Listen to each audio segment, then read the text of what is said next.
I'm Jay Van Kampen, based out of Pocosin, Virginia, Wooden Shoes Trucking. It's my 76 Bicentennial edition. This truck was actually owned by my father. He died in 1981, and truck was auctioned off. Heard the guy that bought it at the auction didn't say he didn't like the paint scheme, was going to take it home and paint it blue. Come across an ad on Craigslist in 2015, said Bicentennial Kenworth, and it was blue. So called the guy, made the deal. When I told him my last name, and he said, "Did you say Van Kampen?" I said, "Yes, sir." He said, "Dude, this was your dad's truck," and he got all excited as I was. And so I drove up to Michigan and got the truck and brought it back to Virginia and started doing a resto mod on it. And the big thing for me with the truck, I debated whether to go all original or do the resto mod like I've done.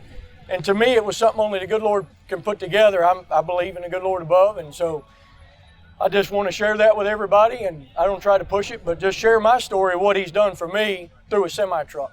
And so that's what it's about to me. And so I made it workable. I made the sleeper 14 inches bigger and put a couch in it. It's got the original cabinets my father hung his shirts in that I hang mine in, but it's just got a couch instead of a bed.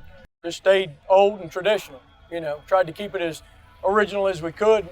Paint job definitely is, but even the antennas for the CB and all that, we tried to keep it all as retro as possible. I put a 12.7 Detroit in it. Originally it was a V8 Detroit, and modern RTLO 13-speed, 358 rears. Put a Kenworth 8-bag air ride underneath it from a rolled 2014 truck, and had disc brakes on it. Then we took the front axle, honed out the front axle to receive the spindles from the 2014, so I'd have disc brakes on the steer as well. So it's one of the best stopping 76s out there, in my opinion. Stretched the frame 4 feet and then put the 8-bag underneath it.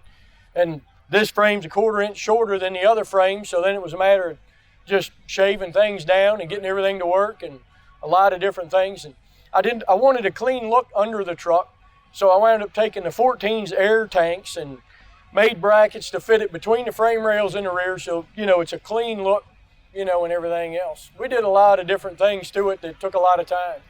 I found it in December of 15, and then it sat for a month or two. I didn't even have a full-size shop. And so I had a metal building that was open at both ends, and so we put a tarp over one end and just started tearing the truck down, and then eventually built doors and things like that. I painted it in there and everything. So the hood and the cab were painted in 1 year, and it was a year later before I painted the sleeper. Just getting the time to do it all, time and the money. So a little here and a little there, and steadily, and thank the Lord I got it done.